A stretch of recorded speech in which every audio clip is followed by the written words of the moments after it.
As many folks in other reviews about hobby lifts have stated, the instructions on these things can be very, very, well, terrible.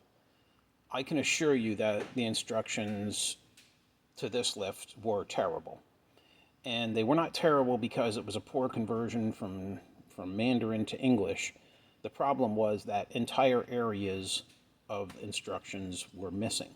So you would get so far, and then all of a sudden, you didn't know where to go next. So be aware that no matter how talented you are going to pull your hair out trying to install this lift.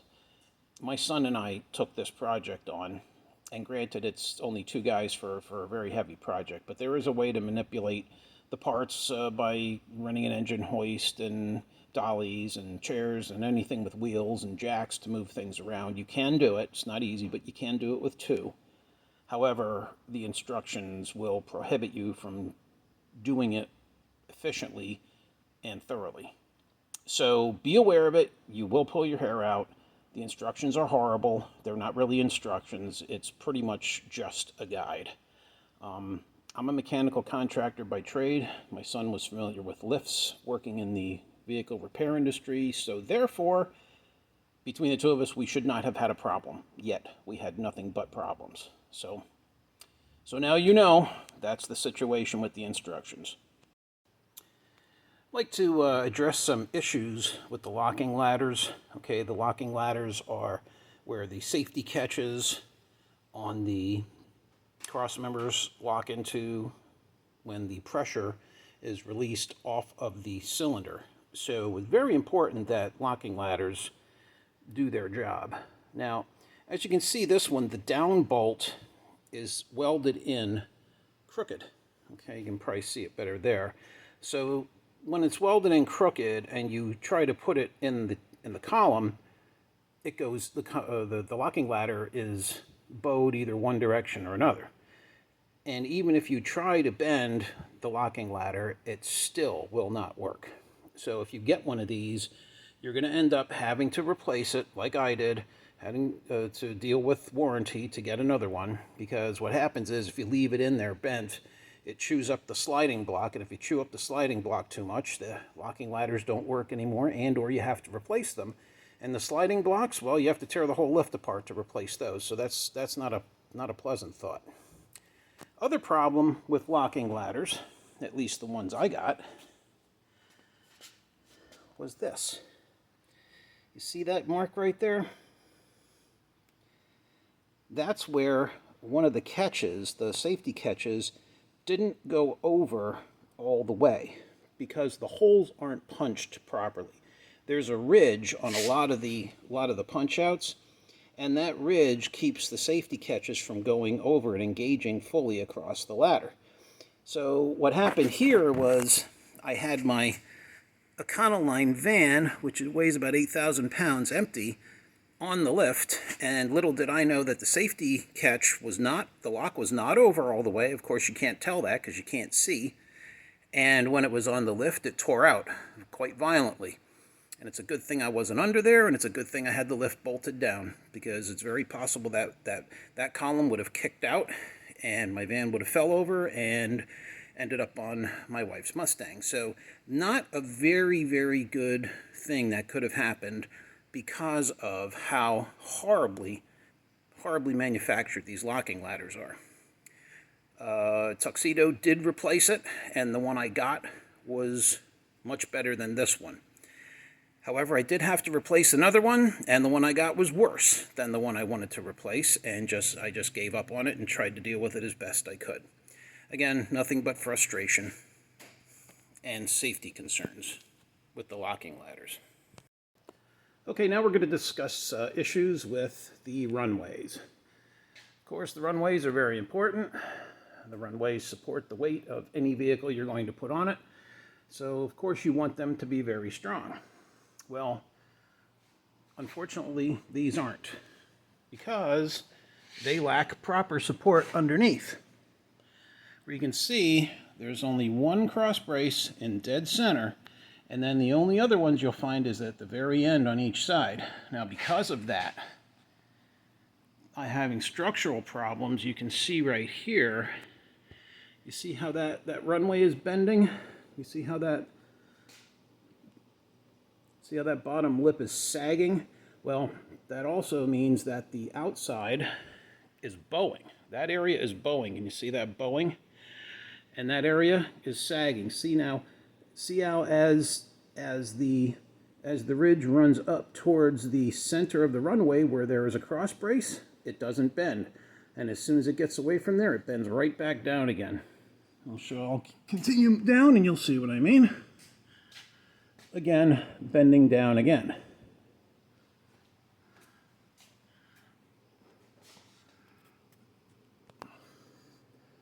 In this case, it runs uphill until it meets the cross brace and then right back down again. Same thing here, bowing out. Now, I only have a 3,400 pound car on this lift, and it's supposedly rated for 9,000 pounds. Yet, in several months' time, this happens. Look how much sag there is in that side rail. And here's more evidence of it. Notice the cuts in the floor. The cuts in the floor are because of the bowing that's happening in the sides. See those marks? I removed the steel. I have steel setting on the floor. When I put the car back down, I set the runways on the steel. I'm trying to use the weight of the car to bend it back. Of course, that will take months. And I have to do that since Tuxedo won't take my calls anymore and chooses to ignore this problem because they probably don't plan on doing anything about it. So this problem does not exist nearly as much on the inside of the runways because the inside of the runways are reinforced for the sliding jack tray. So they have to be very strong on the inside to support the jacks and the jack tray. So there's a large lip here, and there's a piece of flat steel that runs the length. So very, very minimal bending on the inside. But as far as you can see, that's very straight. But on the outside, that's certainly not the case. See that big dip? See the bowing? See the steel bowing out? And I might add, Tuxedo will not do a thing about this, even though I'm well within warranty. My gosh, I believe runways and cross members are guaranteed for either 3 or 5 years. I'm not even a year yet. Okay, and another thing that causes is it causes the sliders, the cross beam on the sliders to start getting crooked while they're in the columns. And I will show you again. Over here, you see how crooked that is?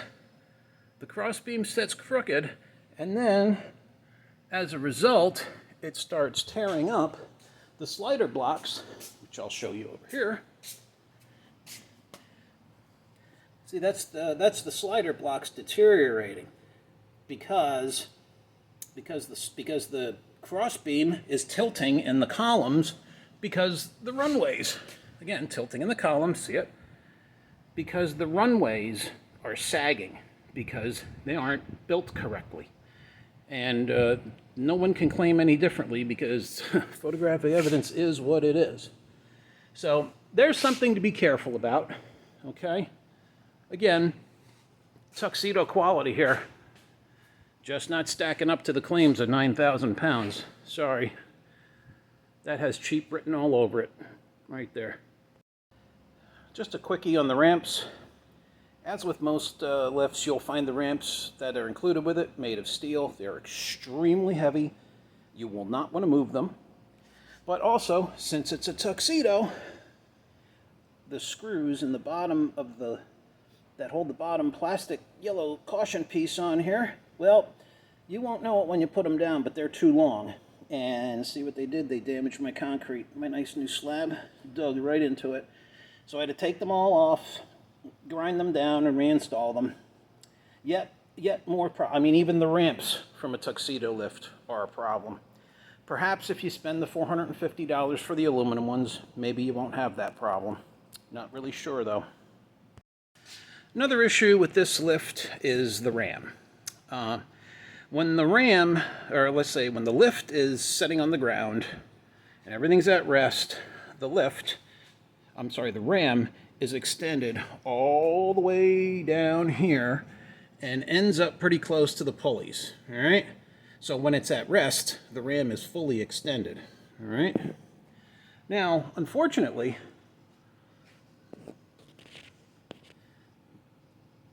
there's two nylon blocks on top of the ram block, but there's nothing on the bottom.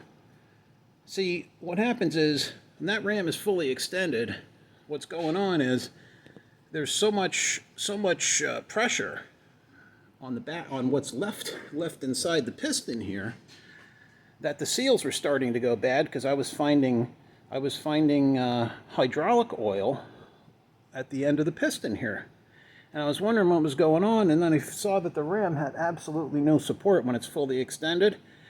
And I noticed also in some other videos that higher quality lifts actually will have a fairly thick sheet metal plate in this area, and they'll also have nylon blocks on the bottom of the ram bar here where the cables are threaded in the hub and the bottom as well as the top. And that way, when the ram is fully extended, it'll be supported and you won't damage the seals inside the piston. Of course, since this is a Tuxedo brand lift, none of that was addressed. So that's something else I'm going to have to deal with somehow, because I'm sure, well, you can't cover that because it was never included. So I guess I can't blame the warranty department for that one, because they're not going to cover something that was never included with the lift. So that'll be totally on me too, I'm sure, like most everything else will be. But yeah, big problem there. Who wants to have to rebuild a piston like this? No one. Again, more Tuxedo quality.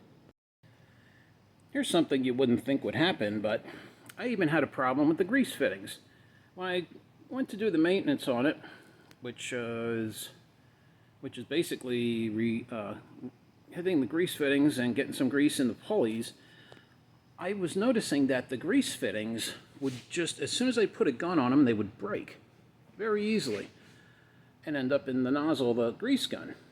So I couldn't figure out what was going on until I looked really, really closely and found out that, if you'll notice, the grease fittings stick down further than anything else on the lift at certain points. See, here it's not as pronounced. Well, it really is. Yeah, there it is. Okay, see, that grease fitting sticks down farther than anything else, and it actually contacts the concrete. And it damages them enough that they must crack, and as soon as you put a grease gun on them, they break. And so even if you go to try to take care of one of these things like you should, since it cost you good money, you're even going to have a problem taking care of it. Just thought I'd include that. See how that sticks down? Terrible. See, there's our 9,000 pound rating. Okay. But here was another problem I encountered, was the up button. One day I had my car and I needed to get it up to the second highest click on the locking ladder, right? So I needed to send it towards my ceiling, right? And then when I let off the button, lo and behold, the lift did not stop going up. And I was very close to hitting the ceiling of my car into my garage door opener, or anything up there. Could have damaged the roof of my car. Fortunately, I got to the plug and pulled it out in time, only to be scared out of my wits. That's why there's a switch on here now. So if that happens again, I can quick turn the switch off, and which is a lot quicker than trying to pull a plug out. The folks at warranty sent me another up switch, and I replaced it, but now I don't trust it. Nor do I trust the switch when I'm not here, because how do I know if that thing is just almost engaged and I'll decide to engage when I'm not here and push my car through the roof of my garage? I don't know that. So I have to turn off I cut all power to the lift when I'm not in here, just because I simply don't trust it. A big gripe I have with this lift is how small the catches are that engage over the locking ladders and hold the crossbar, the cross members, and the runways, and thus your vehicle in place. I mean, look at how thin those contact marks are. The contact marks aren't a heck of a lot smaller than the locks that engage. That really, you would expect with a 9,000-pound lift that those would be a little bit more beefy and a little more resilient. Very, very unhappy with that. Not really crazy about that either.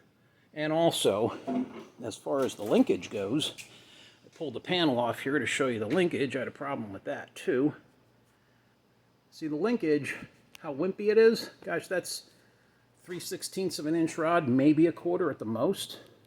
And I had to actually support the rod with a piece of wood, because as you can see, the rod support here, this the giant rod support, allowed the rod to droop to the point where I couldn't get the catch over there to engage all the way, because there was so much droop in this rod, because that rod has to run from all the way over there all the way down here and then engage the lock over there. Well, with a wimpy little rod like that, how is it supposed to do it?